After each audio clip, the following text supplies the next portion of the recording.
Okay. Hello, sisters. Welcome back again to the Cool Kids Studio. Last time I felt like it was a little too masculine. I was in here for the first time. So I brought some flowers to try to make it more girly. So the very astute among you have probably noticed that it's not just me today. And I hinted at this at my last video. This is one of my very dearest friends in the whole wide world, Mrs. Ruth Kang. Hi. So Ruth her and her husband Mark lead our church in Detroit. And before that, they were in Milwaukee. And before that, they were in Purdue. That goes back 15 years. And that's when Chris and I first met Mark and Ruth and have just become fast friends, knit together. We say that they're the Asian Zillmans, and they say that we're the white Kangs. That's right. It's wonderful. Our 3 oldest boys are the exact same age, within a few months of each other. So they're best buddies, too. So Yeah. it's been a wonderful partnership and friendship over the years. Ruth is actually, believe it or not, she's not American. Nope. She's Canadian. and she's technically Filipino. She moved to the Philippines, or from the Philippines to Canada when she was 15. 15 years old. Yeah, so see, she's drawing on the experiences of 3 countries. Yes, So absolutely. she's wise. The reason I wanted Ruth to come in today, well, one, because she's been with us all week. Her and her son Bryce have been here, and we've just been playing and having fun and making memories. But she is really one of the wisest people I know. Ooh, It's I don't true. know about that. And I'm probably one of the wisest people that she knows. So I'll let her speak to that later. But she just has a depth of wisdom. Her and her husband, Mark, both. They're excellent disciples and they're excellent ministers. It was fun partnering with them in the Midwest. And really, they've done so much work to help the cohesiveness of the Midwest and the feel of friendship and love and trust within the Midwest. These guys have done a ton to help raise up, the younger generations within the Midwest. And so they really are worthy of much respect. I respect you guys deeply. Thank you. Yes. And I am eager to hear some of the things that you have to say, but we're continuing our quest for wisdom. And so Ruth seems like the perfect person to continue on the quest with us. But those of you that were watching last week will know that we started this idea of wisdom, this quest for wisdom, and the fact that it is a costly quest. We're told to get wisdom, though she cost all you have.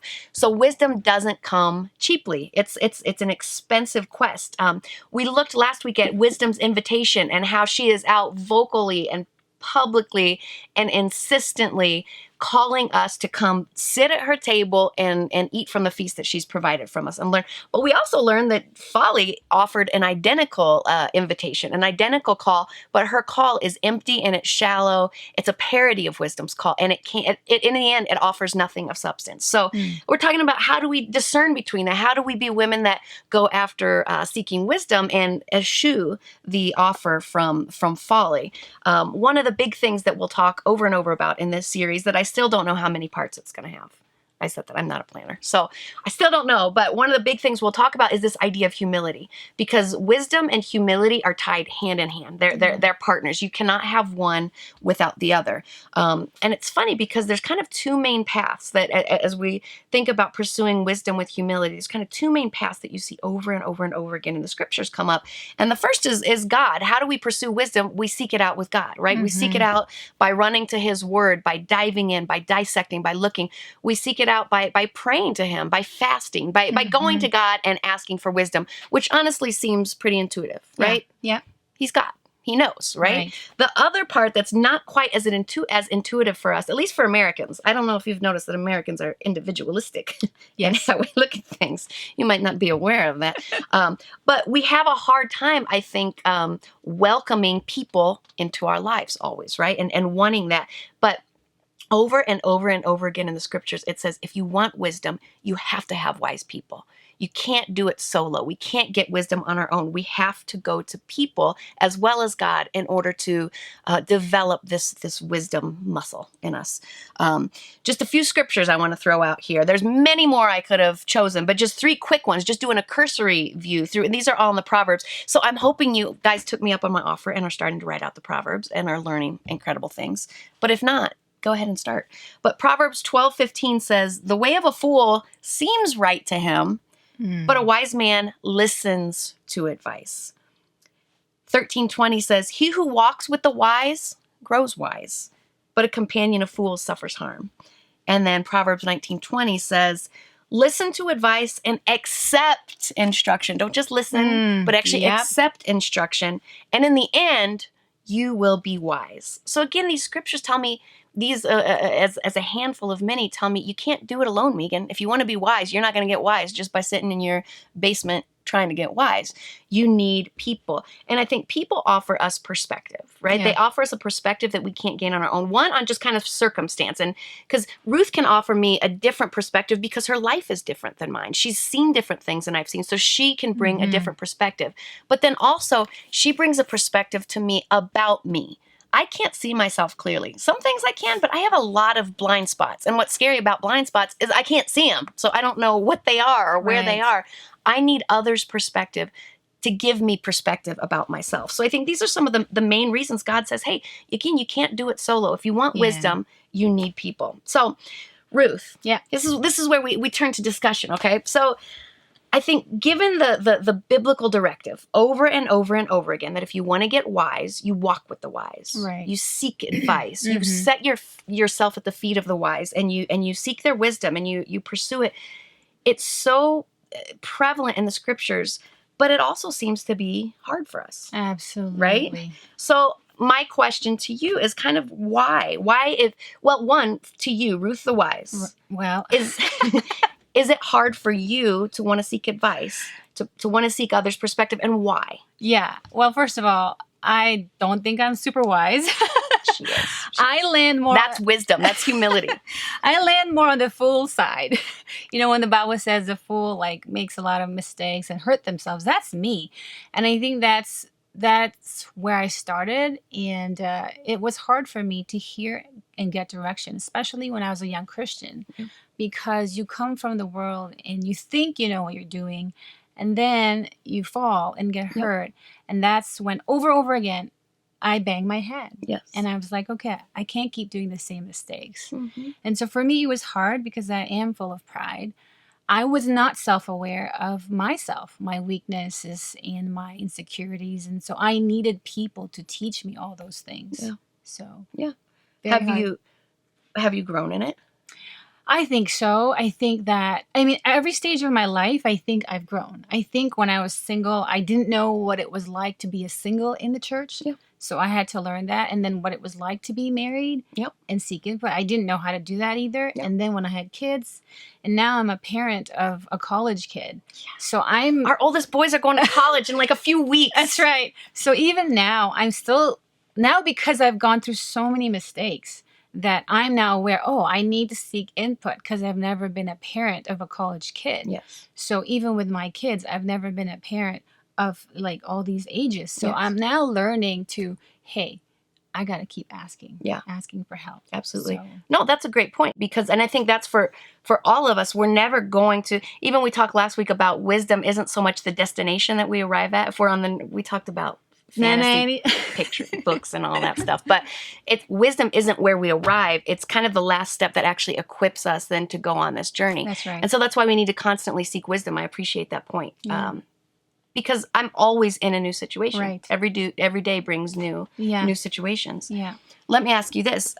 She's been in the ministry for 20 years. So you've seen a lot of people and you've probably noticed some patterns. Yes. So what do you think are patterns that you've seen with disciples, with Christians in this area of seeking as why it's hard for them? Yeah. Yeah. I think there's a few factors that I see. People's upbringing affect how they receive input or whether they would receive input. Their past discipling experiences also affect if they want to get more help. How would you say, sorry, I'm digressing. How would you say their upbringing affects? Right. Yeah. So if you did not get a lot of nurture and care, I know for me, that was my experience. I'm always steeling myself. Yeah. If I feel like I'm about to get corrected or if I'm about to be told what I could do better, because I never got a lot of encouragement. Sure. Now, I don't blame any of my parents now, but there was a point in my Christianity where I thought, I'm never good enough. And so I don't even want to expose my weaknesses or my needs because I'm only going to get corrected. Okay. Obviously, that's not a Yep. spiritual perspective, but that was my experience. And it's a protective Yes. mechanism, you're saying, yes. yeah? Makes Another thing that I notice is where people's hearts are at. Mm. If your heart is not in a good place, you feel the need to protect it too. You don't want anyone else to know your vulnerabilities. Yeah. So your heart matters. Yep. And then obviously the past experiences we've had. Because people in church are not perfect. So sometimes there are things that don't go well Yep. when they give you advice. So you're like, I'm That's never true. taking advice again. Yeah, absolutely. Absolutely. Do you see, are there clear patterns to you with people who seek wisdom, who seek input, who seek advice, and kind of, do you see clear patterns then in the fruit of their life? So what I notice is people that seek input are joyful. Oh, that's good. I don't Good know point. why that is. I think because they have trusted that God is in control. Yes. They trust the people in their lives, so they're joyful. Yeah. So whether things are up or down, they're like, it's okay. Yeah, that's God's a great way to people put it. are with me. You'll find a correlation between wisdom and joy. Absolutely. It truly is. I've been noticing that in the Proverbs, actually. She even says when she was there watching God create, she says she brought joy. Nice. It's there. It is true. And then the pattern for those that don't, they're usually very negative or discouraged. And it's hard for them to see the good side of the challenges they face. Wow. So. That's really good. That's good heart check, I think, for us to think about. Almost a litmus test. Am I joyful or am I not joyful and I'm negative? It's a good thing to be able to kind of trace that back even to this area and see, okay, so where am I? It's not the same as happiness, because happiness is more what your circumstances. Yeah. People that are joyful have an inner peace because they trust. That's really good. Yeah. That's a good. We'll do another. Dive in there, yeah. We'll do another one on that. That's really good. Well, one of the things that I think you mentioned a few times, this idea of needing to protect ourselves, right? And that's kind of why we want to protect ourselves from letting people in and from letting people advise and from wanting people to hear. It's funny because I wrote out just two Proverbs, again, where the Bible really doesn't mince words on this, our need for accepting this kind of discipline and this kind of correction. Because you intimated it's hard, it's hurtful when someone points things out in us, right? It naturally, we do, I think for all of us, even if you were nurtured well, I think we all instinctively don't want to be corrected, right? Yeah. But here's what the scriptures say. Again, just two of many. Proverbs 12:1 say, whoever loves discipline loves knowledge, but he who hates correction is stupid. Stupid. We don't say that word in my house. That's the S word when my kids are little. But God does. He goes there with that. And it's funny because I think he doesn't say, he who hates correction is, afraid or is trying to protect themselves or is misguided or is just unaware. No, stupid. Yeah. That's strong hard to language. hear. That is hard to hear. Yeah. That is hard to hear. And then he says in 15:31, he who listens to a life-giving rebuke will be at home among the wise. Nice. Yes. So a life-giving rebuke. You'll know if you've had a life-giving rebuke. If you think to yourself, when I read that scripture, I wonder what a life-giving rebuke is. You probably haven't had one yet. You feel something when you have a life-giving rebuke. Have you, Ruth, ever experienced a life-giving rebuke? Yes, many, because I am a fool. I'm stupid. No, the truth is yes, many times. I think the one that I remember that had a life-giving effect later on was when I was dating my husband now, Mark, and we crossed certain lines, as single people. Like I said, I wanted to do things my way and he wanted to do things his way. But thank God we were able to share where we were at in our dating life, that we got a rebuke because we were not doing it God's way. And from that time, I realized God is so big, whether I think my sin or my weakness I can hide, he's like, no, that will be exposed. Yeah. And I'm glad it got exposed, but during that time. Yes, that's what I was going to ask. What did it feel like? What does a life-giving rebuke feel like for those at home? feels yucky. Yes. You feel stupid actually Yes. because you know the truth, but you didn't go and follow the truth, and it hurts. Yes. And it's painful. So that's how it felt. Yes. It's challenging for sure. But and also I felt like during that time I was blaming people. Absolutely. I blame my husband now. Yeah. I blame my leaders. I blamed a lot of things. And I realized that was not helpful because, self-pity, another thing I experienced, but it's a mix of feelings. Yeah, no, absolutely. Mm-hmm. It's true. Everything that you said, I have experienced as well. I've experienced life-giving rebukes as when I was dating. I experienced life-giving rebukes. I've experienced them as a wife. I've experienced them as a mom. I've experienced them as a minister. I just so many times. And again, not tons. Life-giving rebukes aren't things that you get every day. No, well, they only happen every now and there's then. seasons of life where I felt like I Yes. was getting them every day, Yes. but they don't happen all the time. It's just when you need a serious, it's like God grabs you in the form of a friend that loves you enough to have this and shakes you. Well, if you think about it, it's like if you're about to fall off something, Yes, and your friend yanks you, yes, and because they love you. That's what it is. You're given a rebuke because you're about to do something really terrible. yes. And so God and his church in their grace pulls you out and says, no, I love you. Yes. Don't do that. Yeah. So that's what it feels like. It feels like you're like shooken up, Yeah. but then you realize, what was I thinking? Yeah, no, that's really good. But that initial feeling is when you get yanked back, my initial feelings are, ow, why did you do that? That hurt. And you yanked me. And now I got a pulled muscle. And now I'm going to need some physical therapy. You're making that the bigger deal. Exactly. As opposed to the possible fall. But if I'm willing to listen, if I'm willing, again, that's the path of wisdom. If I'm willing to come to her table and get away from Folly's table, but if I'm willing to listen, you start to see and you start to realize. And then, again, that joy piece comes in because I'm like, thank you that you loved me enough to say these things to me, that you protected me enough that you were willing to have these things. But yeah, it's funny the disconnect sometimes between how good life-giving rebukes are for our souls, but how they feel when they're administered. Right. Absolutely. One of the things that then kind of our last question I wanted to ask you about, because there is a reality too, sometimes if you're going to try to rescue your friend from falling off the cliff, to use that analogy, sometimes you don't do it in the best way, right? Right. Sometimes maybe you grab at a point that's tender where if you would have grabbed the arm instead, it would have been, but we don't always do it perfectly is the point I'm trying to make. We don't always offer advice. We don't always get into someone's life and then give the best guidance. God's guidance and direction is always perfect. Right. But people aren't, right? None of us are, like you said, the church is filled with sinful people, and none of us we can't see into the future. We can't always direct in the best way. So I think given the fact that people are fallible, right? But we're told to listen, and this is a point to note. We're told to listen to the wise, not just listen to anybody, just go ask anybody what you think. Actually, we need to cultivate the relationships with the wise in our life so that we can get wise input.